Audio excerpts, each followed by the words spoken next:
In a train station in London, train guard Joe is finishing his shift. When he reaches his locker, he finds a letter saying he didn't get the promotion he applied for.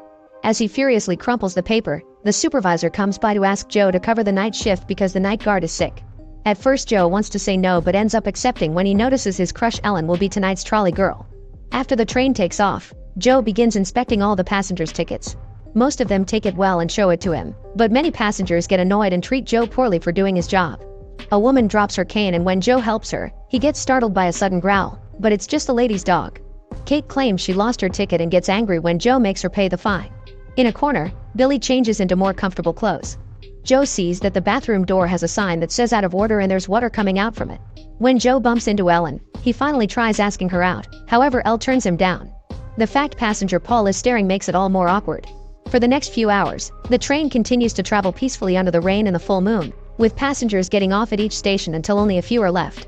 When it reaches the woods, a loud screech suddenly echoes in the cars and the train stops. Joe starts crossing the cars to learn what happened and sees a shadow behind a door, but when he's about to open it, he's startled by the speakers. The driver announces that they hit something on the road and asks the passengers to remain calm until they solve it. Then Joe finally opens the door and discovers Ellen's trolley fell. He tries to pick it up but can't, so Adrian ends up picking it up instead. Joe finds 2 sets of keys on the ground and is surprised to hear they both belong to Adrian.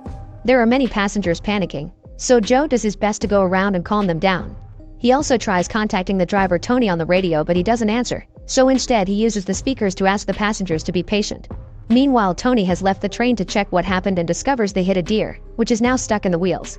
He tries to pull it out but he isn't strong enough. At that moment Tony hears a noise behind him and when he turns around, a mysterious creature attacks him and begins eating him. His blood gets splattered on a window, but the rain washes it away before others can see it. On the train, Joe gets tired of waiting and uses his keys to enter the control car, only to find it empty. He then takes a look outside but doesn't see Tony there either. After telling Ellen to keep the passengers calm with some free snacks, Joe takes a longer look outside yet still finds nothing. Next, Joe makes a call to the company's rescue team, who explain they're behind on schedule because the storm has been causing lots of accidents. The phone signal is poor and full of static but Joe manages to learn they'll be there in 4 hours. Afterward, Joe informs the passengers of the 4-hour wait, causing them to start freaking out. When he tells them the driver has disappeared, their complaining gets worse, so Adrian has to yell to shut them up. He points out they have no signal on their phone so they should just walk to the next station to call for help. Joe tries to explain it's dangerous and he could lose his job, but the passengers team up against him and he has no choice but to agree to be their guide. After Joe unlocks the door, the group leaves by making a line and walking next to the train, unaware someone is watching from the woods. Eventually they hear something moving among the bushes so Joe and Ellen go to investigate. To their shock, they find Tony's mauled body on the ground. The duo immediately heads back and tells the passengers to get back on the train at the same time howling and growling can be heard in the distance. It takes a few seconds for Joe to unlock the door and everyone rushes aboard in fear. An elderly couple is slower than the others because of their age and when they're finally jumping in, the monster manages to bite Jenny's leg. It even shakes her up and down between the doors before the group can finally drag her inside and lock the car. Afterward, Jenny is taken to a seat, where Ellen washes the wound with water and wraps it up the best she can. Billy and Matthew try looking out the window with a flashlight but they can't see anything out there. When Joe checks the door to be sure it's properly locked, the monster pounds on the train car and growls, so the group decides to be as quiet as possible. They can hear the creature's claws scratching the car and the group waits until the howling is heard far from the train to speak again. Then Joe goes to the control car to try using the train phone, but there's no signal. At that moment Billy joins him and reveals he's an engineering student. By taking a look at the controls, he can tell there's a fuel leak that caused the line to split when the train crashed. If they don't fix that, they'll never be able to move. Outside, it's shown that the train's antenna is broken, implying the creature did it. Joe explains the situation to the passengers, who begin discussing what kind of animal is their attacker. Adrian calls it a bear, but Nina points out that bears don't howl. Jenny says it wasn't an animal but something more human, however everyone thinks it's the shock talking. Suddenly they hear noises inside another car and worry that the monster may be trying to get in. Joe grabs a fire extinguisher and goes with Billy and Adrian to investigate. They carefully cross the car and discover the noise is coming from the bathroom. As Adrian gets ready to strike, Joe unlocks the door, only to see Paul fall out. It turns out he was stuck in there since before the crash. The 4 guys go back to the group and Paul is told the whole story, but instead of freaking out about the monster he's sad that he missed his stop. Sometime later they check on Jenny's wound and notice it's getting worse, she's also got a fever. Kate notices Nina is young and scared so she talks to her to comfort her with some stories about her own daughter. Suddenly the creature starts pounding on the door again and then jumps on the roof, causing the train's lights to start failing.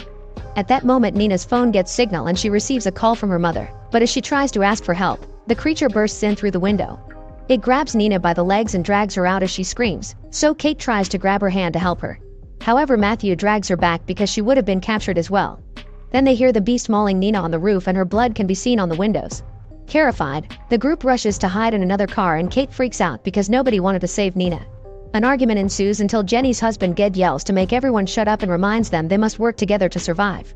The train has a box of tools, so the passengers start working on barricading every entry point of the car with pieces from the train itself like the seats.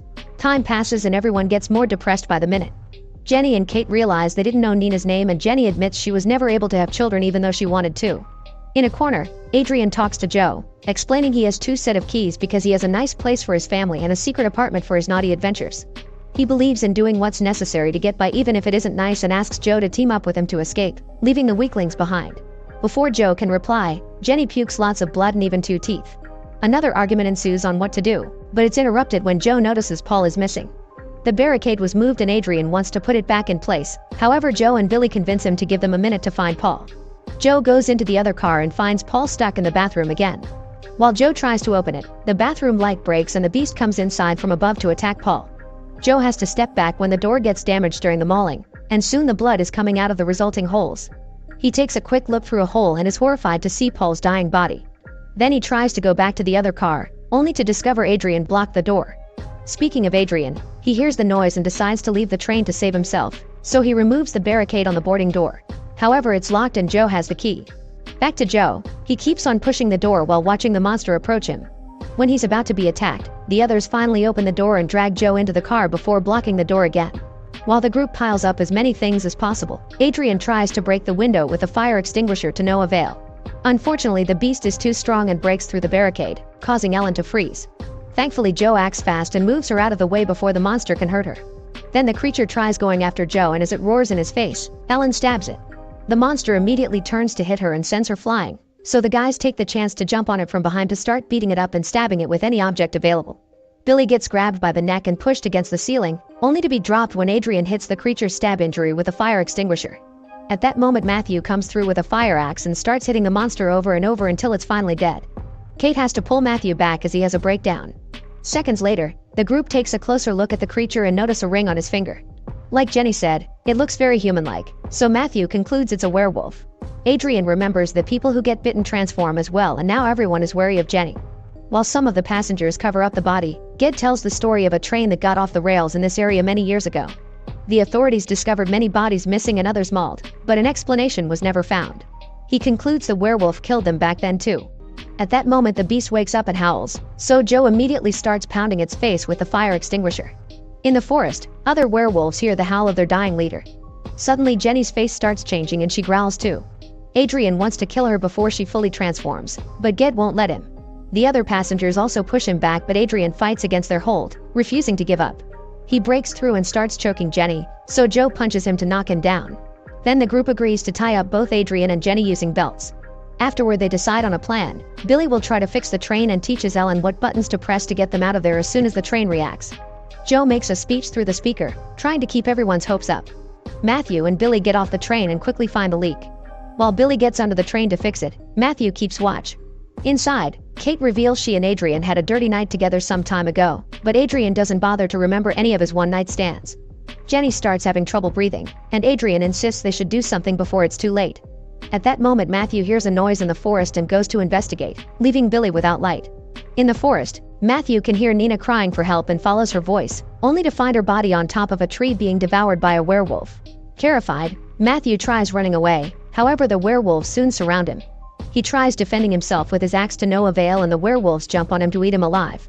In the train, everyone hears Matthew's screams as he dies, followed by a loud howl. Jenny freezes and Adrian keeps asking Kate to kill her.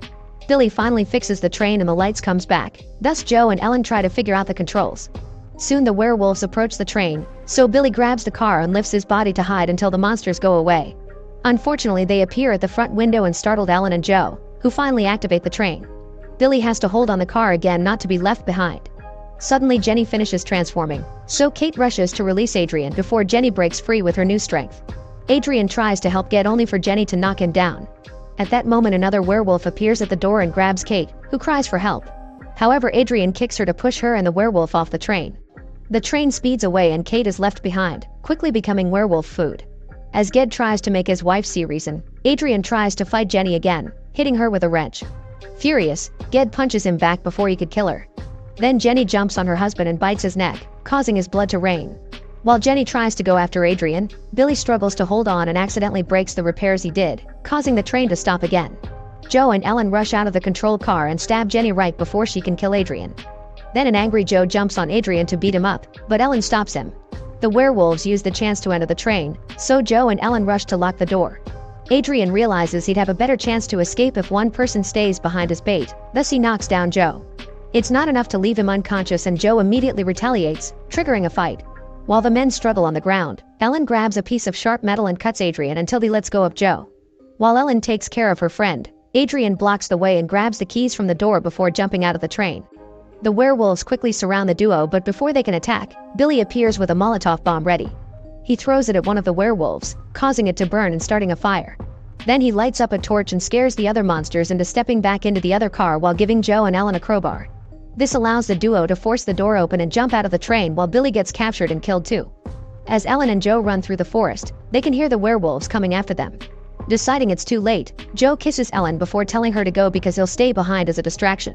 Crying, Ellen finds a path to run away while Joe starts fighting the werewolves with a piece of metal, managing to stab one of them. No matter how hard he fights though, the werewolves overpower him and he ends up getting bitten. Moments later, Ellen makes it to the next train station with Joe's name tag in hand. Meanwhile, Adrian continues to run through and finds some clothes in the ground. The werewolves suddenly surround him and a newly transformed Joe jumps to attack. Make sure to subscribe and turn on notifications so you can watch more videos like this. Thanks for watching.